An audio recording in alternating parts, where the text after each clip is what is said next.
días, amados hermanos. Los invito a inclinar el rostro. Vamos a darle gracias al Señor por este día, día del Señor. Padre, en el nombre de Jesús, es tuyo que hemos venido a este lugar a rendirte adoración, alabanza, Señor, a reconocer que fuera de ti no somos nada, ni somos nadie sin tu presencia, Señor.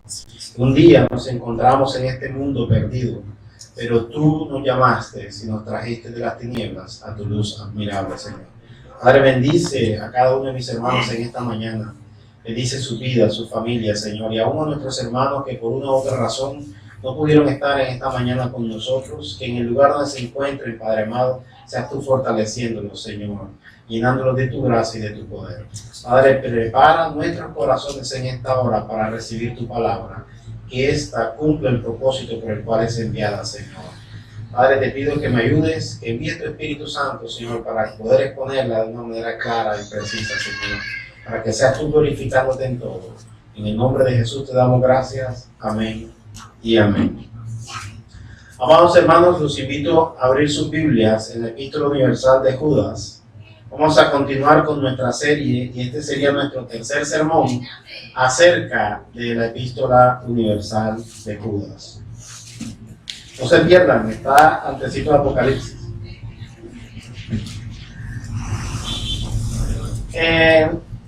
Las dos oportunidades anteriores que tuve de predicar acerca de Judas, voy a hacer un contexto antes de entrar. De pronto hay hermanos que no han estado en las dos enseñanzas anteriores, entonces como para contextualizar y mirar el panorama de lo que trata la Epístola Universal de Judas.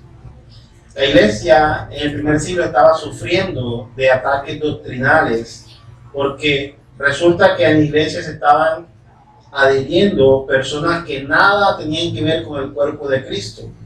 Por el contrario, se adherían a la iglesia con el ánimo de engañar a los creyentes y comenzaban a predicar ciertas clases de herejía que nada tenían que ver con el Evangelio. Y esto por eso vemos al apóstol Pablo también cuando escribe sus epístolas atacando este tipo de herejía. Pero especialmente la que estamos estudiando a Judas se preocupa porque en la iglesia se habían ingresado encubiertamente ciertos hermanos que aparentaban ser hermanos de piedad, que aparentaban ser creyentes verdaderos, pero que realmente lo que estaban haciendo era causando división en la iglesia.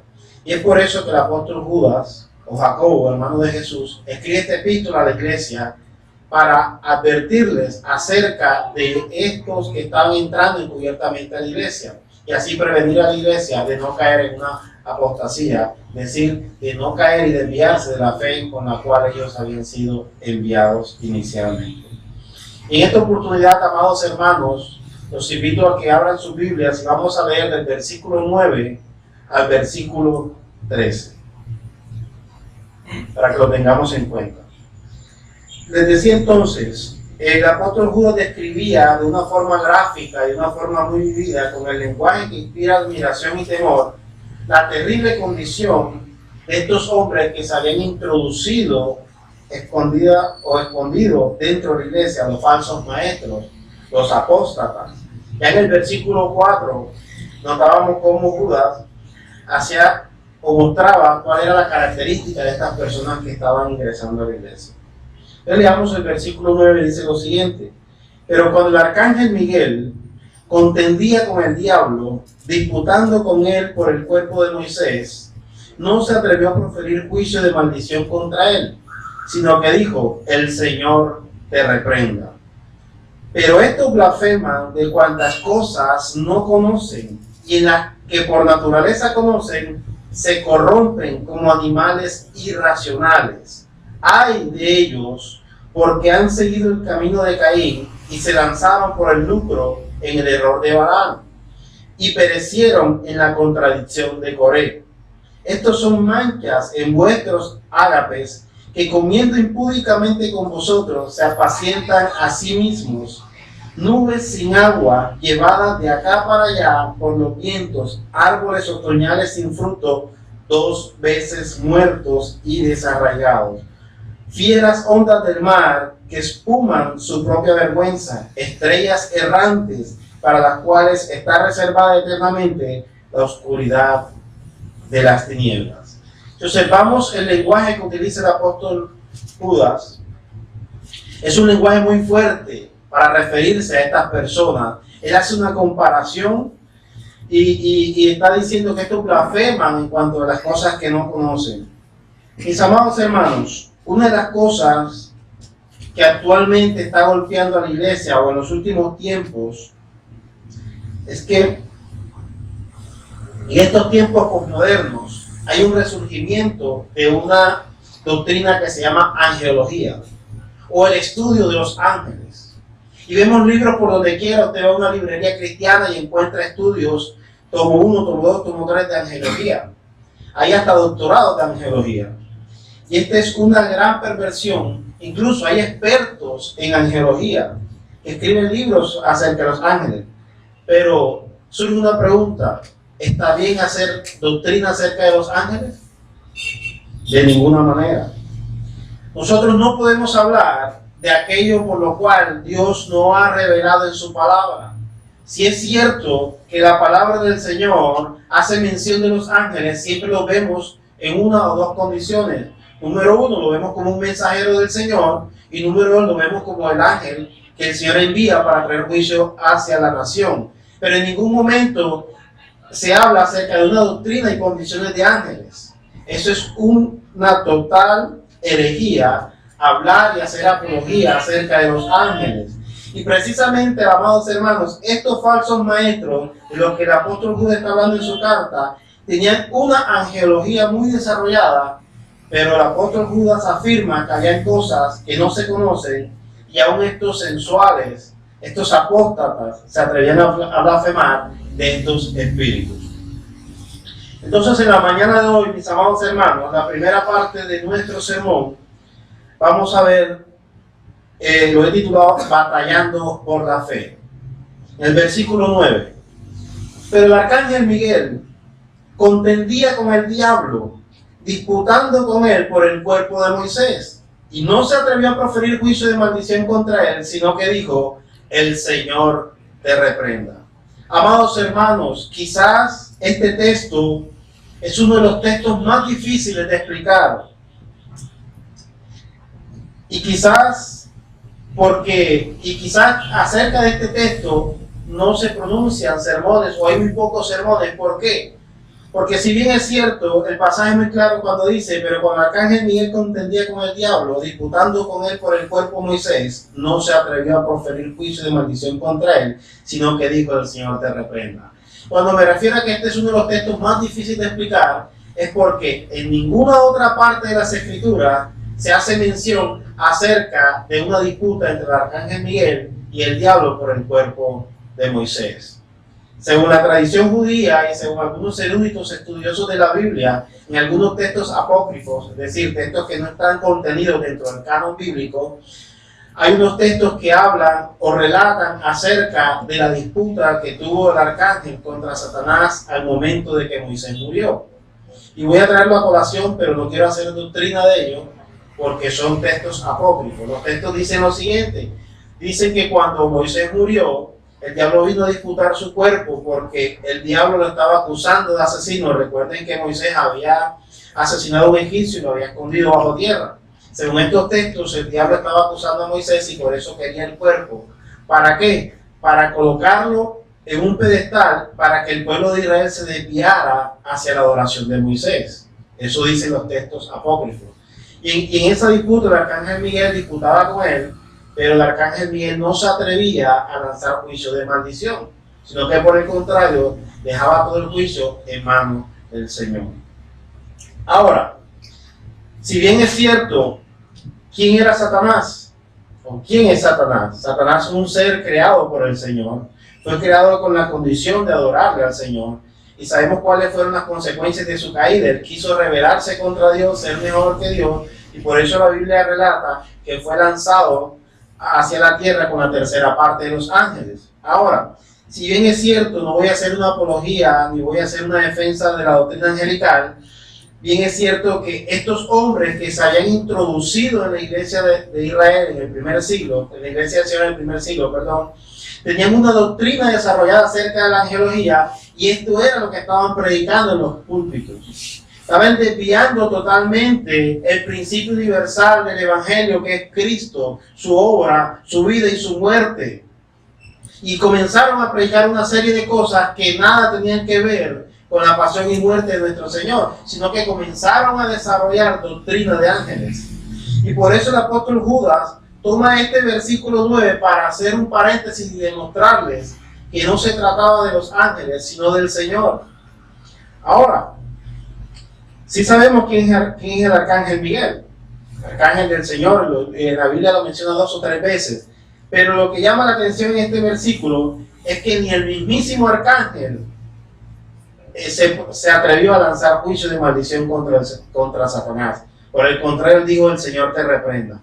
¿Y a dónde quiero llegar con esto, mis amados hermanos? Quiero demostrarles que desafortunadamente en las iglesias, hoy en día, así como en las iglesias del primer siglo, hay una gran preocupación por desafiar y retar a Satanás. ¿Y por qué lo digo de esta manera? Porque si bien es cierto, en la mayoría de las iglesias donde no se predica el verdadero evangelio, siempre vemos que están reprendiendo al diablo. Lo atan, lo desatan, lo amarran y lo desamarran. Y pobre Satanás, lo amarran y siempre tienen que estarlo amarrando, porque como que lo amarran con hilo porque se le suelta. Entonces, mis amados hermanos, esto es lo que está sucediendo en las iglesias actuales. Y es lo que el apóstol Judas estaba mostrando en ese momento. La guerra de nosotros no es una guerra contra Satanás.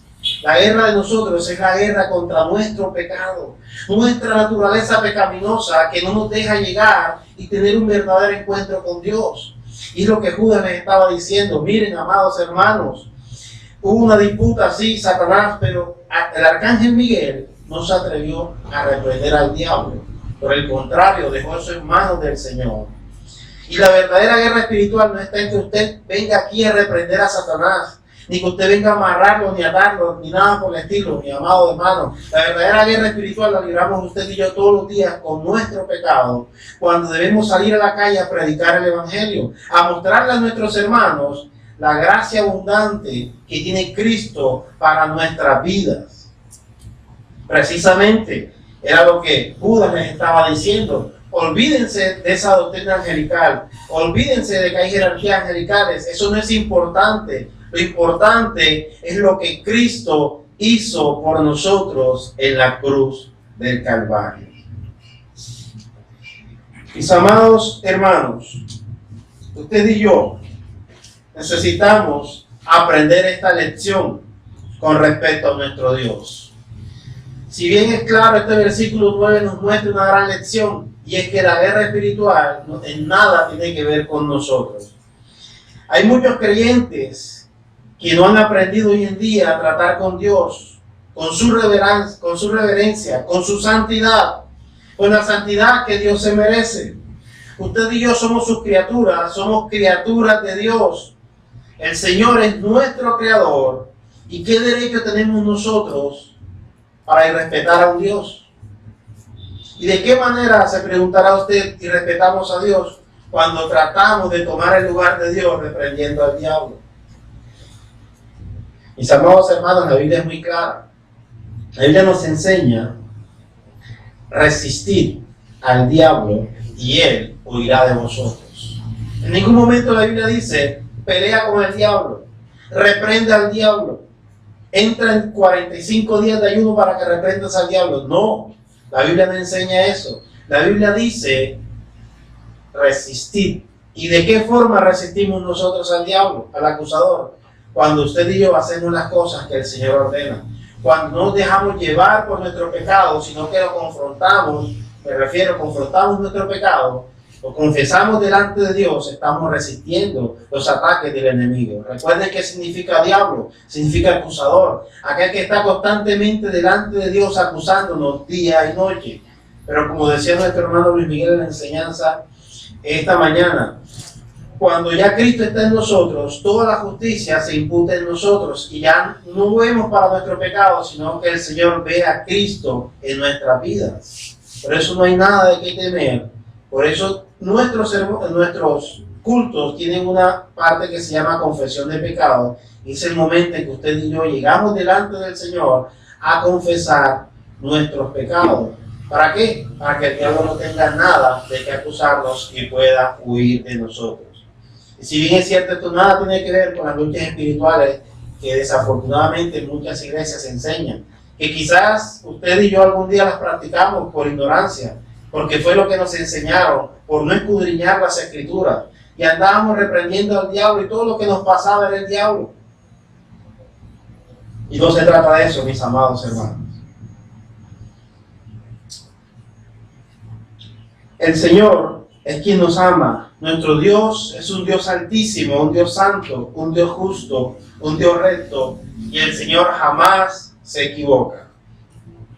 El Señor nunca va a hacer nada malo, y todo lo que el Señor hace es correcto. Por lo tanto, usted y yo podemos confiar en el Señor ahora mismo. Les hago una pregunta: ¿será que hemos aprendido a confiar en el Señor? No me respondan, es una pregunta retórica. ¿Será que nosotros hemos aprendido a respetar su autoridad?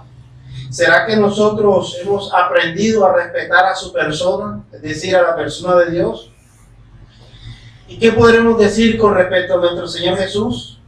Algún día, cuando estemos cara a cara con Él, cuando lleguemos a su presencia, Él nos preguntará: ¿por qué me llamas Señor, Señor, si no haces lo que yo digo?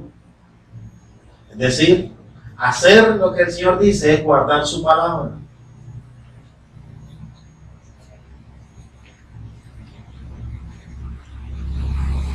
Cuando tiramos nuestra mirada y miramos a toda la humanidad en general, vemos que la mayoría de las personas podría decirse con respecto a ellas lo que dijo el profeta Isaías en lo siguiente: cada cual se apartó por su camino. Y la realidad es esta, mis amados hermanos, que cada uno tiende a hacer las cosas según piensan que es correcto y se olvidan de hacer las cosas tal cual como Dios las ha ordenado a través de su palabra. Es decir, cada uno quiere vivir su vida de su propia manera.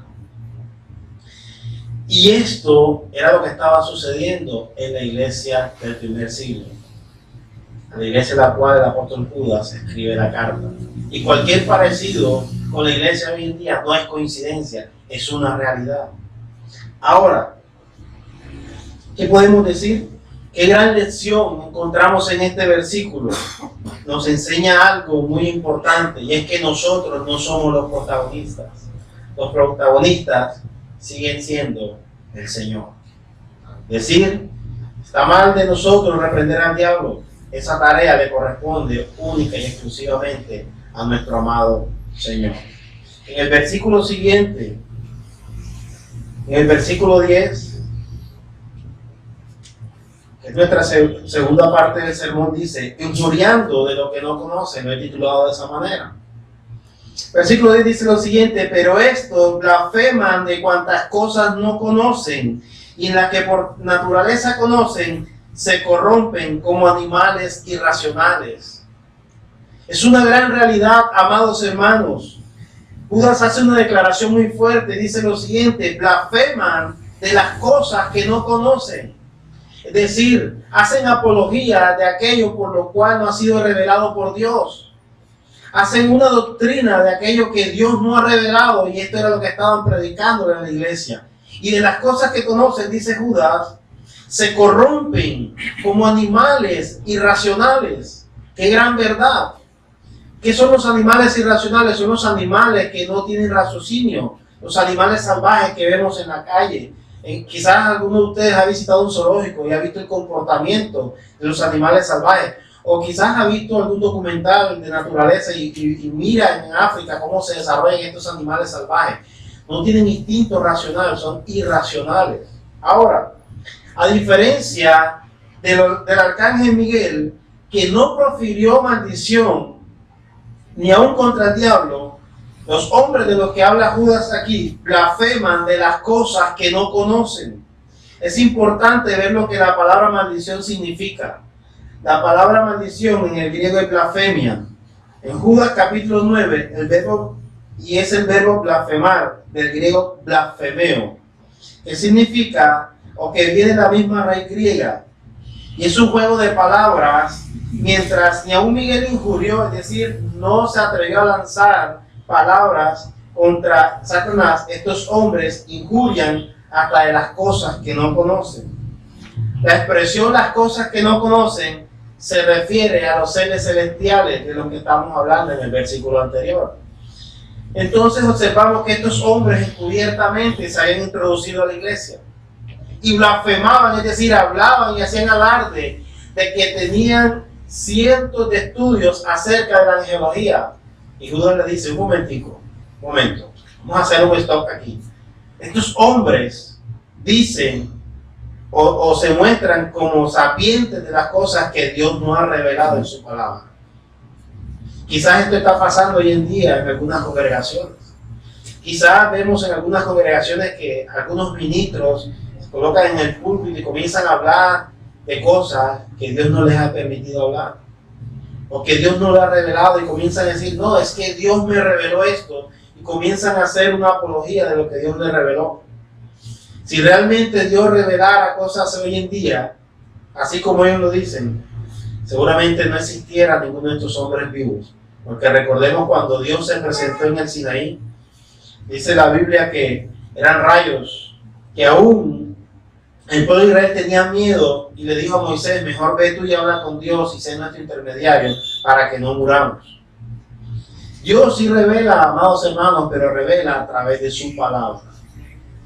Tenemos la palabra profética, o la mejor palabra profética, que es su palabra. La revelación de Dios está contenida en el canon bíblico. Y continúa Judas diciendo, pero estos blasfeman de estas cosas que no conocen. Son cosas que no conocen porque realmente es poco lo que usted y yo podemos conocer acerca de los ángeles. Les decía anteriormente, la Biblia no habla acerca de los ángeles. ¿Y por qué? Quizás el Señor no, a través de su palabra, no hizo doctrina de los ángeles para que usted y yo no nos desviáramos a la adoración de los ángeles, sino que nos mantuviéramos firmes en la convicción de adorar al único digno de toda adoración y de toda alabanza, a Jesucristo nuestro Señor. El Señor no quiso revelarlo, y en su soberanía así Dios lo ha demostrado. Y en su soberanía nos mostró acerca de los ángeles solo lo que debíamos conocer, que eran seres enviados por Él y creados por Él, absolutamente nada más. Y a pesar de que aquí algunos libros apócrifos, como el libro de Enoch, tienen toda una doctrina angelical desarrollada, esta no es palabra inspirada por Dios. Estos libros los podemos encontrar en las Biblias católicas. Encontramos Tobías, Sabiduría, Primera y Segunda de Enoch, que son libros que tienen una angelología desarrollada, y es por eso que la Iglesia Católica hace mucho énfasis en la adoración de los ángeles. Por eso el canon bíblico está cerrado, para que usted y yo no nos apartemos nuestra mirada a la adoración de ángeles, sino que mantengamos nuestra mirada puesta en el autor y consumador de la fe, en Cristo Jesús. Mis amados hermanos, igualmente, hoy en día las fábulas acerca de la angelología abundan tanto en el ámbito cristiano como en las vidas espirituales postmodernas. Es decir, no sé si ustedes alguna vez han visto seminario angelical. Ven para enseñarte cuál es tu ángel de la guardia. Yo no he visto esa propaganda, la he visto y por eso se los digo. Y me da tristeza observar este tipo de publicaciones. ¿Por qué? Porque nada edifica al cuerpo de Cristo. En nada tiene que ver con lo que verdaderamente el Señor muestra y enseña en su palabra. Nuestra confesión de fe dice lo siguiente: ¿cuál es el fin principal del hombre? ¿Para qué fue creado el hombre? Fue creado para adorar a Dios. No dice que fue creado para adorar a los ángeles. No dice que fue creado para adorar a las criaturas debajo del mar, ni las criaturas que estaban por el cielo, ni en las criaturas terrestres. Dice que fuimos creados para la adoración del único digno de adoración, nuestro Señor. El conocimiento, amados hermanos, no se limita solamente a aquello que uno puede colocar en un tubo de ensayo. Ejemplo, usted puede colocar en un tubo de ensayo y mirar a través de un microscopio y observar, y usted puede decir, esto existe, y se puede limitar a ese conocimiento, pero hay cosas que no se pueden someter a una prueba de laboratorio, pero que existen. Por ejemplo, el sentimiento del amor. Usted sabe que existe el amor, pero ¿cómo medimos el amor físicamente? No hay una forma de medirla. Pero esto no quiere decir que el amor no exista. Sin embargo, no quiere decir, sin embargo, no quiere decir que si los ángeles existen, no quiere decir que nosotros debamos rendirle adoración. Ahora, Spurgeon alguna vez dijo lo siguiente: nadie me tiene que decir a qué sabe la miel, porque yo mismo lo he probado por experiencia propia. Y a este tipo de conocimiento se refiere el apóstol Judas cuando dijo: estos blasfeman de cuantas cosas no conocen. Es decir, estos hombres que se habían introducido encubiertamente en la iglesia estaban predicando acerca de cosas que no conocían. Recordemos aquella expresión del apóstol Pablo cuando dice: conocí un hombre que subió al cielo y escuché oír palabras inefables que no me son permitidas expresar. Y estos hombres estaban expresando palabras que ni siquiera conocían. Entonces vemos totalmente el contraste de aquellos que encubiertamente entran a la iglesia a causar división.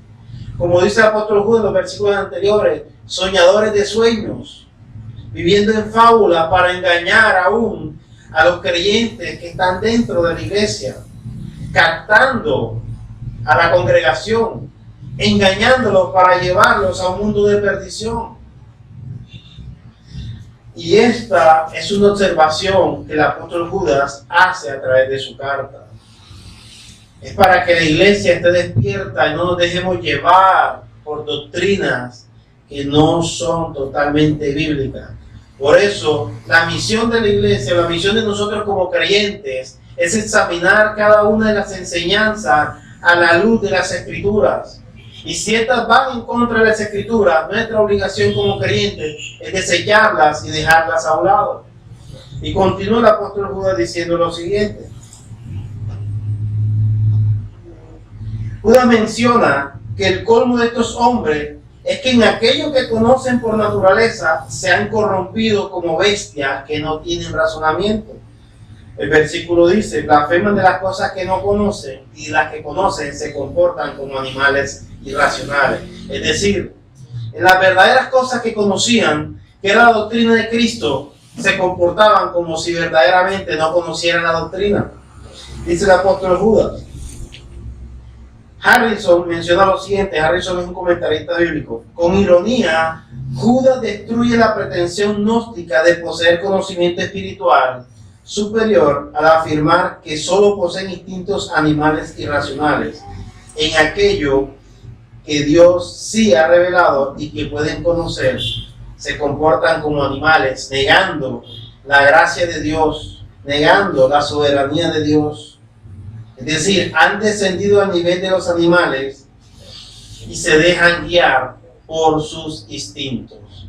Estos hombres, de lo que no conocen, hacen una doctrina, pero de las cosas que verdaderamente conocen y que deberían predicar, se comportan como animales irracionales.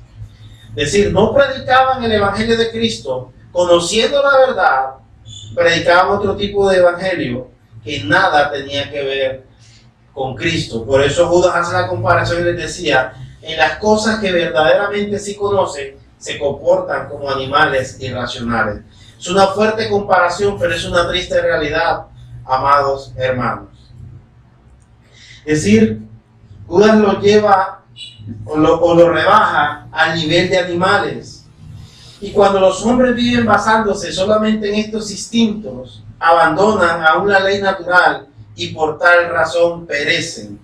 Se ponen a la par de los animales, pero debido a su negativa de obedecer a las leyes que Dios ha puesto por naturaleza, son destruidos, como lo dice Romanos capítulo 1, versículo 24.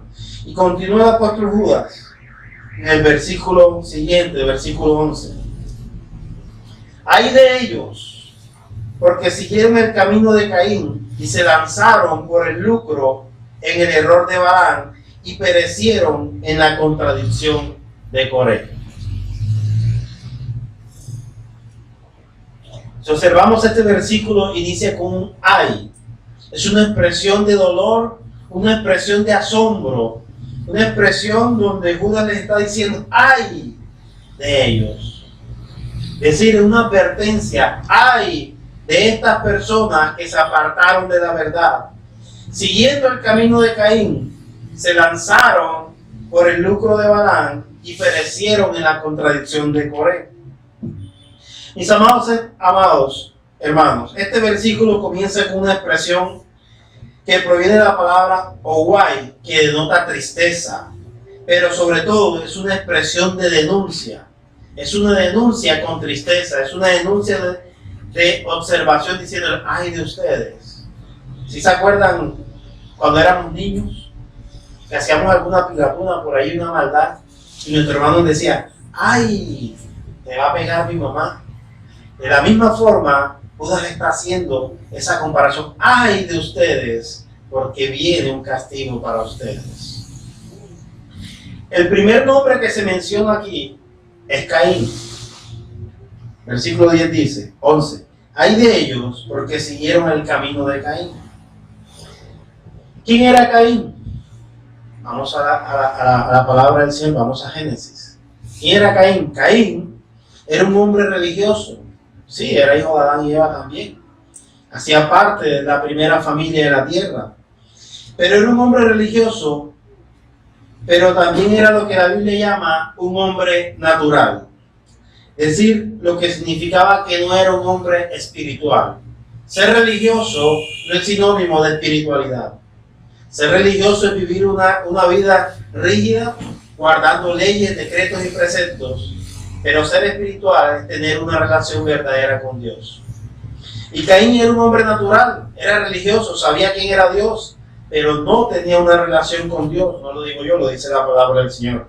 Caín creía en Dios, creía en la práctica religiosa, pero hizo las cosas a su manera, según su propio propósito, según su propia voluntad. Se rebeló y rechazó acercarse a Dios, según Dios lo había establecido por el Creador, por medio de la sangre, como lo había hecho su hermano Abel. Caín se presentó ante la santa presencia de Dios según su propia manera de pensar. Decir, para Caín era más importante en su propio juicio acercarse a Dios con sus propios criterios. Y eso denota, amados hermanos, que Caín estaba lleno de orgullo, soberbia, autosuficiencia, autojustificación. Y esta es la descripción de un apóstata.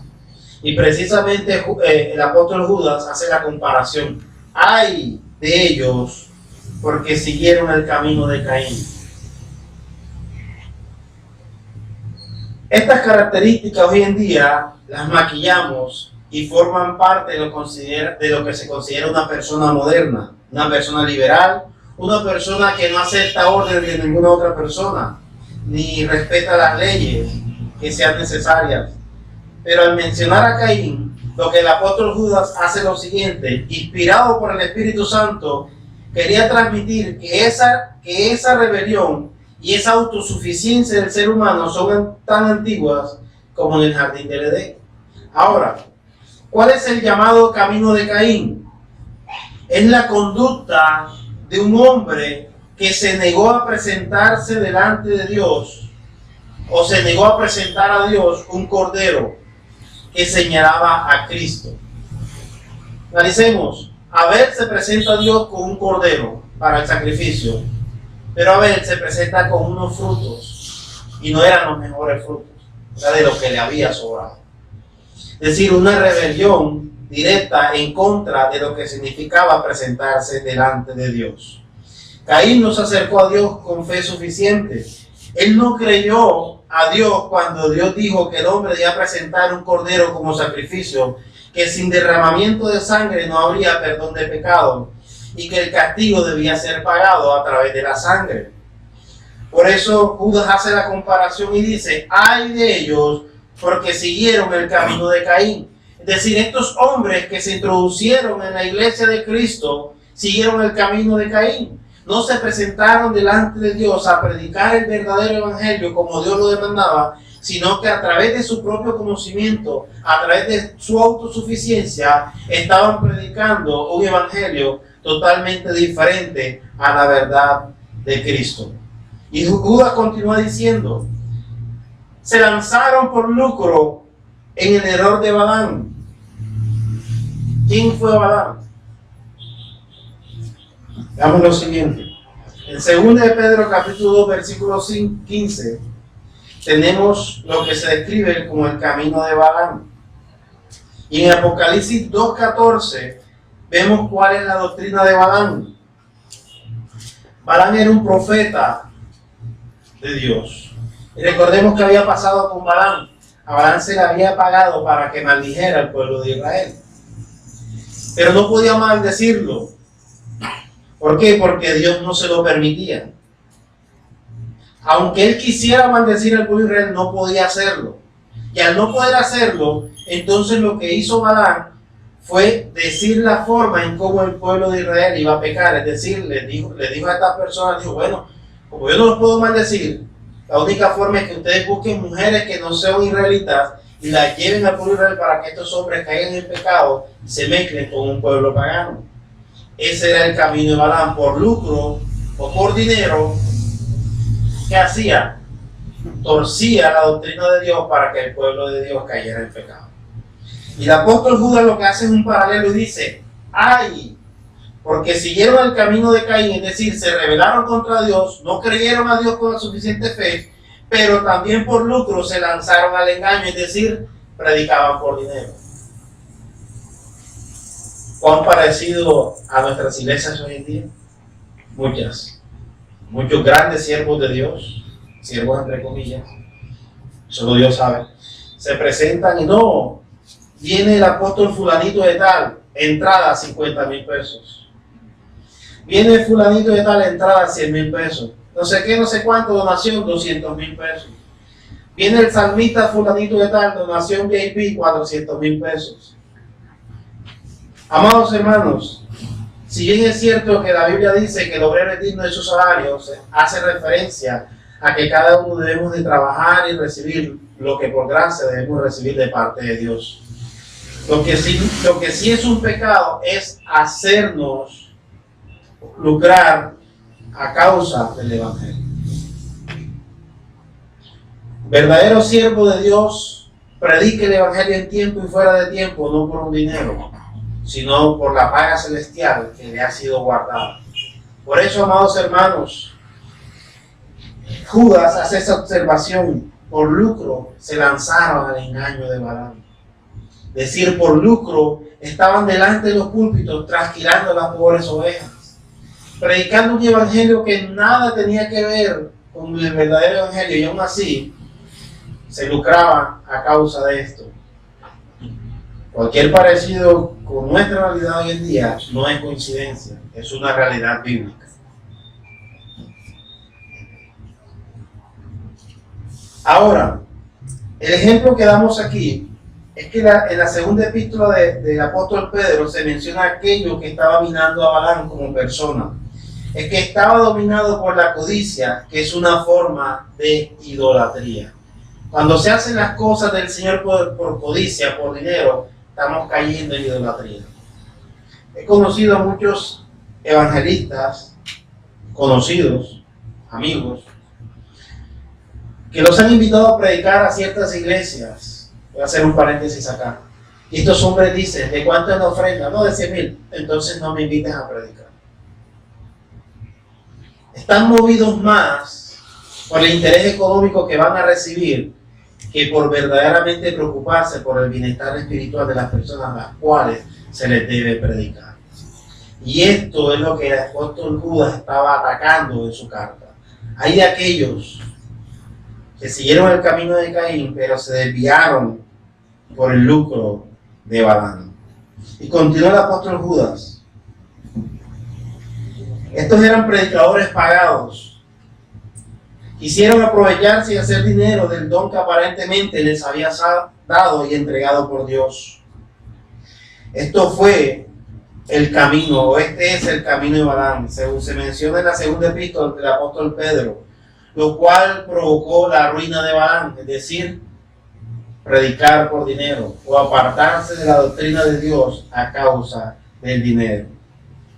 Quizás algunos predicadores pueden buscar popularidad, prominencia, fama, ambicionar el aplauso o ambicionar una posición elevada dentro del círculo eclesial o dentro de la sociedad. Hay muchos factores que pueden llevar a una persona a involucrarse o a meterse en el camino de Balaam. Según Judas, esta fue una característica de los apóstatas, ir tras los caminos de Balaam. En el libro de Apocalipsis tenemos la doctrina de Balaam y en Números capítulo 22 al 25 encontramos que este hombre, es decir, Balaam, no pudo pronunciar ni siquiera una maldición sobre el pueblo de Israel. Y entonces le dijo a Balac que enviando mujeres moabitas al campamento de Israel, podría promover las relaciones sexuales ilícitas e idolatría para que el pueblo cayera en el error. Ahora, ¿cuál fue el error de Balaam? El error de Balaam, mis amados hermanos, como lo describe la epístola de Judas, fue que él pensó que Dios tendría que castigar a Israel por sus pecados. Y él no reconocía que había una moralidad que estaba por encima de la moralidad natural. Él creyó que un Dios justo tendría que traer juicio y maldición sobre Israel. Balaam ignoraba totalmente la moralidad de la cruz. Balaam ignoraba totalmente que a pesar de que el pueblo de Israel cayera en pecado, Dios lo iba a perdonar. ¿Por qué? Porque Dios es un Dios santo, un Dios justo y misericordioso. Y Dios ya había hecho una promesa a su pueblo de santificarlo. Y el Señor no podía retractarse de la palabra o del pacto que ya había hecho con la nación de Israel. Ahora, y continúa el apóstol Judas, y tres características. Siguieron por el camino de Caín, con lucro se lanzaron con el engaño de Balaam, y tercero, perecieron en la rebelión de Coré. Recordemos la rebelión de Coré. Recordemos que Coré encabezó una rebelión contra Moisés, como lo encontramos en el libro de Números, capítulo 16. Coré había llegado a la conclusión de que Moisés no era la única persona de aquel entorno que tenía el acceso directo a Dios. Y así, Coré se rebeló contra la autoridad que Dios le había dado a Moisés, y él quiso entonces entrometerse en algo que era totalmente sagrado, establecido por Dios. De hecho, preguntó, Coré dijo, ¿ha hablado Dios solamente por medio de Moisés? ¿Quién piensa Moisés que es? En realidad, en esta situación, Moisés no pensaba en nada para sí mismo, sino que Moisés tenía claro lo que Dios le había mandado o le había ordenado. Pero Coré se había revelado y quería ser mediador también, al igual que Moisés, pero Dios no se lo permitió. Y finalmente, ¿qué pasó con Coré? Dice la Biblia que se abrió la tierra